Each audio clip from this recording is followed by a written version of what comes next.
Hello, my name is Bethany Stair, and this is my colleague Megan Little, and we are here to talk to you about the research we conducted reimagining first-year student orientation here at Ball State. So we started out with this task, to reimagine the student orientation experience at Ball State University through a transmedia, student-led approach that can be replicated at other schools. And through a semester of research, we've determined that new students experience stress at having to learn on their own and for the first time how to be independent adults in college, not high school students. So meet Andrea. Andrea is an 18-year-old student who is about to start her freshman year at Ball State University. She is just one of 3,600 first-year freshmen, and she feels like she's being pulled in a number of different directions.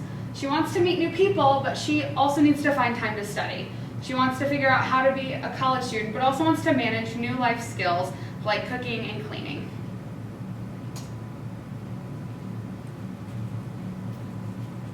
So now what I want to do is talk to you about some of the research that we conducted throughout the semester to come up with this problem statement.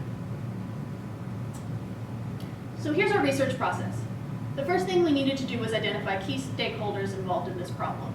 From there, we conducted several saturating group sessions, interviews, and observations with these key stakeholders to determine several how might be questions. Beyond that, after we did more saturated groups, we identified low fidelity prototypes, sketches from these same stakeholders.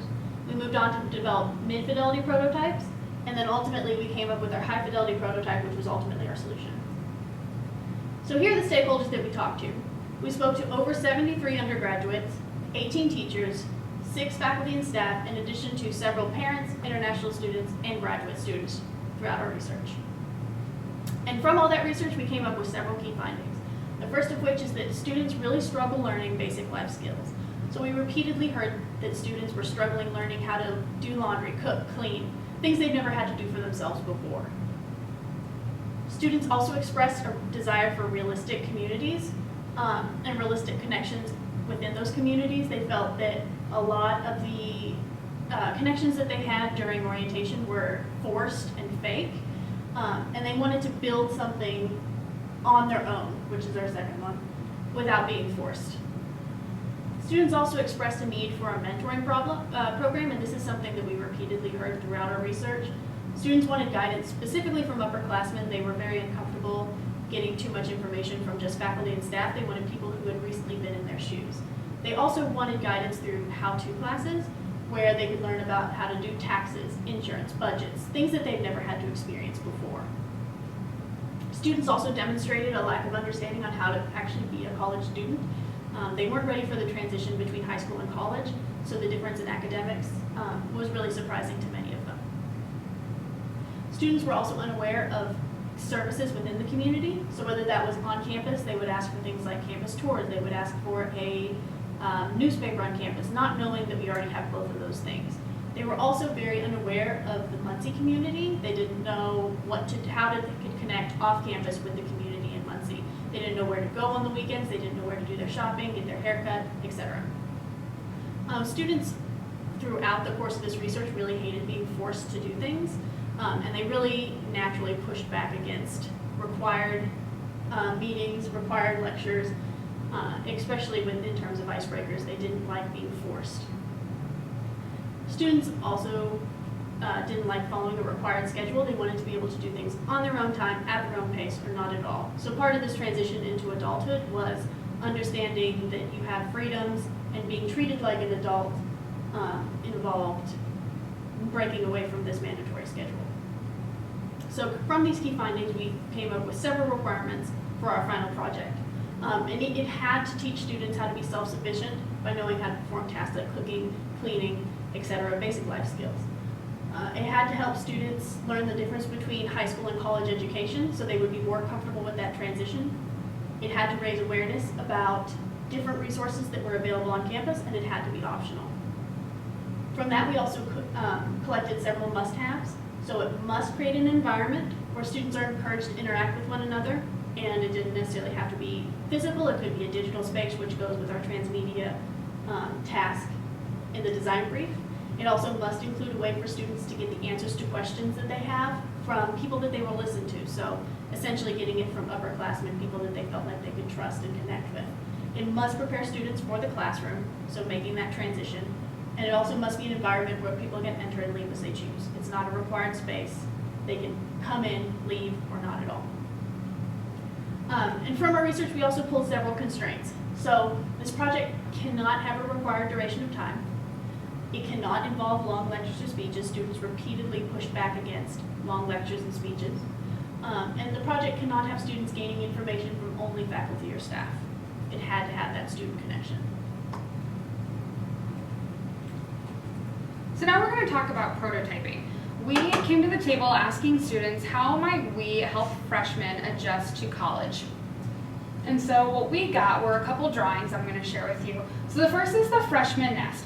This is a type of social media platform where freshmen could meet upperclassmen. They could find out what different activities are going on around campus. They could sign up for different workshops. And the point of it is that they would be able to meet somebody in person after being on the social media site. The second one is a chat room where freshmen could speak to upperclassmen. It says, hey, how's it going? Or they could talk to them about needing a different idea for dinner, or maybe they don't know that their major is right for them. This next one is another example of how a mentoring program might work. And so from here, there is a mentor showing a mentee how to do laundry. This is showing a mentee where Walmart is and different things around campus. This is how do you take notes in class, and this is how to use Blackboard. And then this is an actual physical space, the Office of Freshman Services. And the idea behind this is that there would be one location where students could go and actually find answers immediately to their questions. So if they came in and they said, I don't know how to do laundry, they could get immediate help, and a mentor could walk over to the dorm and help them do laundry right then and there. So out of asking 84 participants to sketch for us, 41 times people were mentioning life skills. 21 times people were requesting some kind of mentor program, and 19 times people were talking about all of this existing in a variety of spaces. So not only a physical space with that one-on-one connection, but a digital space where all these things could exist online at any point. And now we turn to our mid-fidelity prototyping. And so this is another mentee mentorship where somebody is talking about within their program specifically, they're doing chemistry, but they're also going grocery shopping. And then this is a map of campus, and these different binder clips represent different points on campus where during the first week of orientation, freshmen could walk into, say, the Letterman building, and they would find a kiosk where they could learn more about the daily news. Or they could go to the library, and there would be at the front desk more information about the library. And so having that person-to-person contact in that physical space and having something mobile like a booth or a kiosk. And so then this is another example of a digital space where students could log on to this program, and they could enter a conversation, so something about cooking or cleaning or saving money, or talking about having problems with your roommate. And these jelly beans represent all the different people who are in the conversation. And so it works like Google Hangouts, where you would just tap on the topic that you want to talk about, and you enter a conversation with as many people who are involved in it. And so, again, these repeated themes of people wanting a student mentor program. They want something in a physical location that advertises a digital space. They thought that the project needed to provide information about the campus in Muncie to students. And they wanted to connect students with other students and not faculty or staff. And they thought, that they were telling us that students need to be allowed to ask questions and get immediate answers from the community. So this is our idea, the Department of Student Mentoring. And so this is a department where upperclassmen students would gain extra credit, volunteer service hours, internships, or class credits by being a long-term or short-term mentor.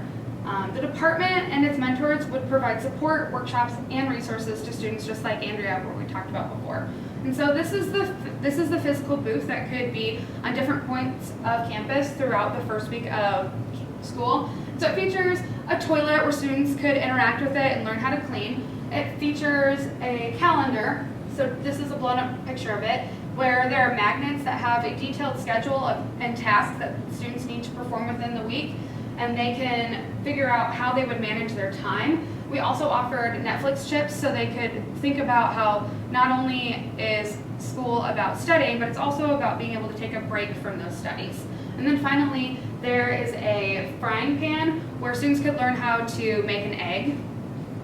And then all of this would lead to a digital space. So they come to the booth, they learn about the Department of Student Mentoring, and they come to the website where they can sign up to meet with a mentor one-on-one, or they can chat with a mentor in real time. The website also has a link to a bunch of different resources that students might not know about. So the health center, the counseling center, the writing center, the learning center, and then they can also see different links to tutorials about how to do laundry, how to cook on a budget, and cleaning, like how do you clean up vomit or how do you clean up a grass stain. And what we learned from these prototypes, we went out and we asked users, what do you think? Is this something you would even want to interact in? And they said that they liked that the booth was interactive and that students could actually participate and actually make the egg rather than watching somebody make an egg. They liked that the booth was mobile, and they thought that the calendar represented how organized participants really manage their time. And they said that they also really liked that the magnetic board made them think about healthy eating choices. They said the website contributed to their interests. They appreciated the resources page, and they liked that there were a variety of topics, and they could communicate immediately with other students and not faculty. Well, they thought that we should replace the toilet with a laundry component, since on campus there are janitors that clean the bathrooms in the dorms. And they said that they wanted more social time and maybe the idea of adding a nap to the calendar. And for the website, they felt like the physical location should be promoted better, and they wanted more information on the different resources around the community. So to kind of wrap this up, we want to address why we believe that our solution will work. First, it addresses every one of our key findings that we found within our research, everything that the students essentially asked for. It gives you an opportunity to learn basic life skills. It creates those realistic connections within the community where it's connecting these freshman students with upperclassmen. It addresses their need for a mentoring program where you can have that one-on-one connection if you desire it. It demonstrates, it addresses this issue of a lack of understanding on how to be a college student that many of our participants addressed.